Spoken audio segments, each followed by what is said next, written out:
Years ago, 오래전에 저희 새벽 복음 공과반에서 성경 구절을 외운 적이 있었습니다. 저는 당연히 짧은 구절을 외우고 싶었습니다. 그 중에는 경전에서 가장 짧은 구절인 요한복음 11장 35절도 있었는데 예수께서 눈물을 흘리시더라 라는 새 어절로 된 성구였습니다. 지금의 제게는 예수께서 슬픔이나 기쁨의 눈물을 흘리신다는 것이 그분의 경이로운 실제성에 대한 증거로 여겨집니다. 즉, 하나님의 신성한 아들께서 필멸의 세상에 오셔서 육체를 따라 어떻게 우리와 항상 함께하며 우리를 축복할지를 몸소 배우셨다는 사실에 대한 증거 말입니다. 우리가 슬픔이나 기쁨으로 부르짖을 때 예수 그리스도께서는 우리를 완벽히 이해하십니다. 우리에게 하나님의 위대한 은사인 예수 그리스도의 속죄와 부활과 회복이 가장 필요한 순간에 주님은 우리와 함께 하실 수 있습니다. 마리아와 마르다는 세상을 떠난 그들의 오라버니인 나사로를 위해 눈물을 흘렸습니다. 예수님은 연민으로 눈물을 흘리셨고 나사로를 살리셨습니다. 예수님은 6월절 전날에 예루살렘을 보시고 암탉이 병아리를 모으듯이 당신의 백성을 모을 수 없다는 사실에 눈물을 흘리셨습니다. 오늘날 우리는 이루지 못한 것에 대해 슬퍼할 때 그분의 속죄에서 희망을 얻습니다. 포도원의 주인은 그의 종들에게 이렇게 물으며 눈물을 흘리십니다. 내 포도원을 위하여 내가 무엇을 더 할 수 있었겠느냐? 그 종들에는 성역을 행하는 형제자매인 우리도 포함됩니다. 마리아가 상심하여 무덤 앞에 서 있었을 때 예수님은 어찌하여 울고 있느냐며 부드럽게 물으셨습니다. 그분은 저녁에는 울음이 깃들일지라도 아침에는 기쁨이 올 것을 알고 계셨습니다. 부활은 모든 이에게 새벽을 선사합니다. 몰몬경이 기록된 땅에서 충실한 무리가 예수님께 나아왔을 때 그분은 기쁨에 충만하여 눈물을 흘리셨습니다. 또 그들의 어린아이들을 하나씩 안으시고 그들을 축복하시며 그들을 위하여 아버지께 기도하시더라. 그리고 이렇게 하시고 나서 다시 우시더라. 이것이 예수 그리스도 안에서 찾는 부활절의 의미입니다. 그분은 우리 마음이 열망하는 것과 영혼의 질문에 응답하십니다. 그분은 우리의 눈물을 씻기십니다. 단 기쁨의 눈물은 예외입니다. 눈물이 흐르면 때로 우리는 당혹감에 사과를 하기도 합니다. 그러나 예수 그리스도께서 삶의 고통과 기쁨을 이해하신다는 사실을 알면 인생의 우여곡절을 헤쳐나갈 때 우리 자신이 가진 것 힘보다 더 큰 힘을 얻을 수 있습니다. 남미에 살던 한 아버지는 삶의 빛이었던 어린 딸이 세상을 떠나자 흐느껴 울었습니다. 그는 제 팔에 안겨서 딸을 다시 볼 수만 있다면 무엇이라도 하겠습니다라며 울부짖었습니다. 저도 울었습니다. 멕시코 푸에블라 성전 헌납식에서는 사랑하는 한 자매님의 얼굴이 행복의 눈물로 뒤덮여 있었습니다. 저는 그분의 용모에서 신앙과 희생을 엿볼 수 있었습니다. 그분은 이렇게 말했습니다. 제 자녀가 모두 오늘 이곳 성전에 왔습니다. 주님의 집에 모인 후손들로 인해 기쁨과 감사의 눈물이 흘렀습니다.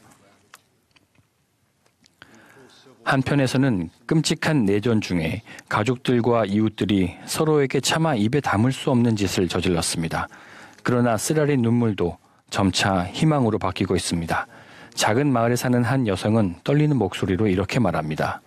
이웃 여러분, 제가 죽기 전에 실종된 여러분의 가족을 찾을 수 있는 곳을 알려드리고 싶군요. 밝게 빛나는 신부와 잘생긴 신랑이 주님의 집에서 임봉을 받았습니다. 신부와 신랑 둘 다 70살의 나이였습니다.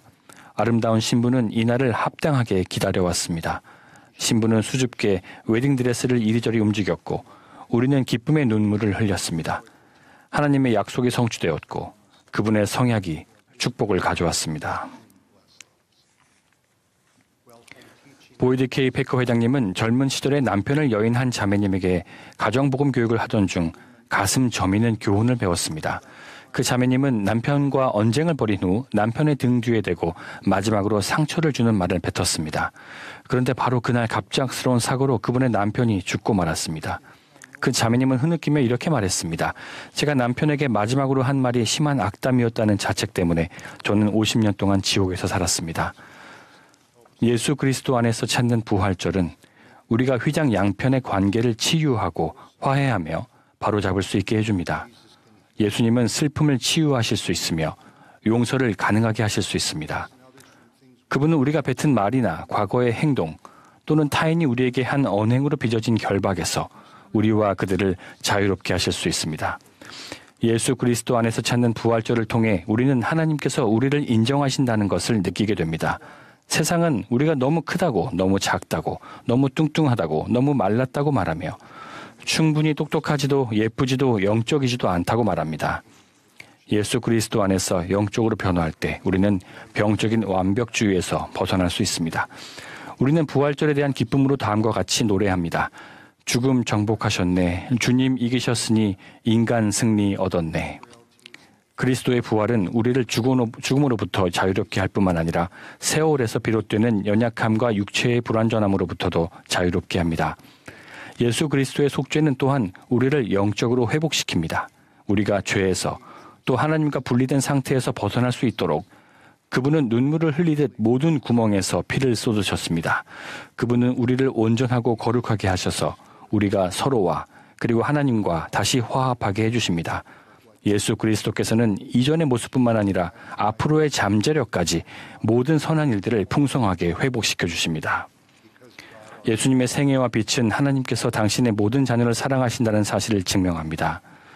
하나님 아버지께서는 시대와 지역에 상관없이 모든 자녀를 사랑하시므로 우리는 와서 평안과 기쁨을 얻으라는 그분의 애정어린 권유를 여러 전통과 문화 속에서 찾을 수 있습니다. 언제 어디에 사는 누구든 우리 모두에게는 동일한 창조주의 자녀라는 신성한 정체성이 있습니다.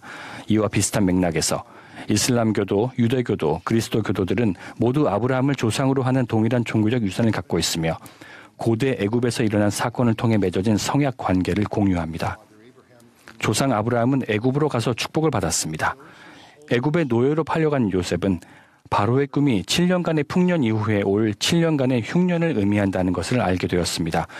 요셉은 가족과 동족을 구했습니다. 요셉은 하나님의 더 큰 계획을 보고 그 계획 안에서 성약을 지키는 자에게는 모든 것이 합력하여 선을 이룸을 알고 눈물을 흘렸습니다. 애굽에 있는 바로의 가문에서 자란 모세는 하나님의 자녀를 집합하는 열쇠들을 받았으며 훗날 이를 회복했습니다. 요셉과 마리아 그리고 아기 예수는 애굽으로 피난함으로써 예언을 성취했습니다. 카이로의 한 독실한 무슬림 신자는 다음과 같이 경건히 말했습니다. 코란은 요셉과 마리아와 아기 예수께서 우리나라에서 안전과 피난처를 찾으셨다고 설명합니다.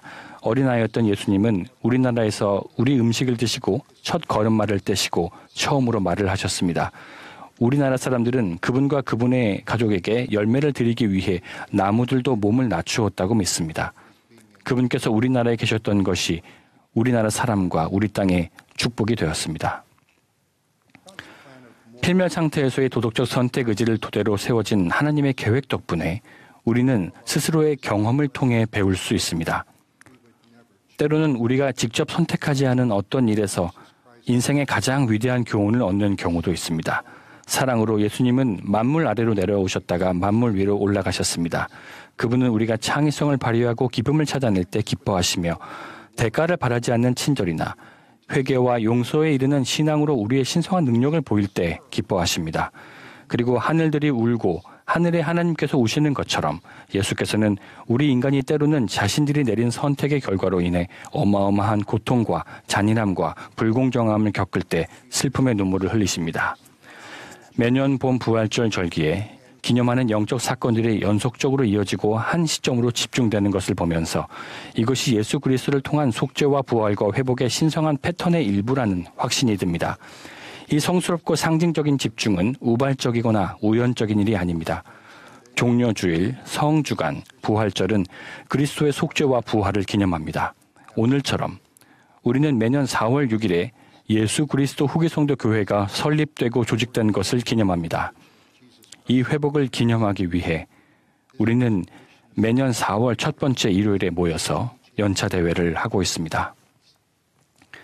회복은 또한 부활하신 예수 그리스도, 모세, 일라이어스, 엘리야가 1836년 부활주일에 새로 헌납된 커틀랜드 성전에서 신권 열쇠와 권세를 지상에 돌려두었을 때에도 이루어졌습니다. 그날에 회복된 예수 그리스도의 교회에 하나님의 권세와 축복이 임하여 그분의 자녀들을 모으고 그분께 돌아오도록 그 자녀들을 준비시키고 가족을 영원히 결속할 수 있게 되었습니다. 그날 일어난 회복이 모두 부활절과 유월절에 일어남으로써 예언은 성취되었습니다. 저는 최근에 커틀랜드 성전을 비롯하여 선지자 조셉과 다른 이들이 하나님 아버지와 그분 아들 예수 그리스도를 시연으로 본 오하이오주의 성스러운 장소를 몇 군데 방문했습니다. 선지자 조셉은 하늘이 어떤 곳인지 보았습니다. 하늘에서 하나님 아버지께서는 예수 그리스도를 통해 영광의 왕국에서 자기 손으로 지은 모든 것을 구원하십니다. 유일한 예외는 아버지께서 아들을 나타내신 후에 고의적으로 그를 부인하는 사람들입니다. 예수님은 지상 성역을 시작하시면서 당신의 사명은 모든 시대, 모든 땅, 모든 상황에서 우리가 기꺼이 받으려고만 한다면 모든 것으로 우리 한 사람 한 사람을 축복하는 것이라고 선언하셨습니다. 광야에서 40일간 금식하신 예수님은 회당에 들어가 다음 구절을 읽으셨습니다. 주의 성령이 내게 임하셨으니 이는 가난한 자에게 복음을 전하게 하시려고 내게 기름을 부으시고 나를 보내사 마음이 상한 자에게 치유를, 포로된 자에게 자유를, 눈먼 자에게 다시 보게 함을 전파하며 눌린 자를 자유롭게 하고 가난하고 마음이 상하고 포로되고 눈 멀고 눌린 자는 다름 아닌 우리 모두가 아니겠습니까? 이사야서에는 희망과 구원과 확신을 주는 메시아의 약속이 다음과 같이 계속됩니다. 시온에서 슬퍼하는 자에게 화관을 주어 그 죄를 대신하며 기쁨의 기름으로 찬송의 옷으로 그 근심을 대신하시고 그리하여 우리는 이렇게 외칩니다. 내가 여호와로 말미암아 크게 기뻐하며 내 영혼이 나의 하나님으로 말미암아 즐거워하리니 이는 그가 구원의 옷을 내게 입히시며 공의의 겉옷을 내게 더하심이니라. 우리는 매년 부활절 절기에 예수 그리스도를 통해 오는 하나님의 위대한 은사를 하나의 통합적 상징으로 기념합니다. 이 상징을 이루는 요소들은 그분의 속죄와 그분의 실제적인 부활과 그리고 우리에게 주어진 부활의 약속과 하나님의 모든 자녀를 축복할 신권 열쇠와 권세를 지닌 후기 교회의 회복입니다. 우리는 구원의 옷과 의로움의 겉옷을 입고 기뻐하며 하나님과 어린 양에게 호산나로다 라고 외칩니다. 하나님이 세상을 이처럼 사랑하사 독생자를 주셨으니 이는 그를 믿는 자마다 멸망하지 않고 영생을 얻게 하려 하심이라. 우리 모두가 예수 그리스도의 속죄와 부활과 회복에서 평안과 성장 그리고 소속감을 발견하기를 바랍니다. 이는 변함없이 진실되며 기쁨 가득하고 행복하며 영원한 것입니다. 이러한 것들을 예수 그리스도의 거룩한 이름으로 간구합니다. 아멘.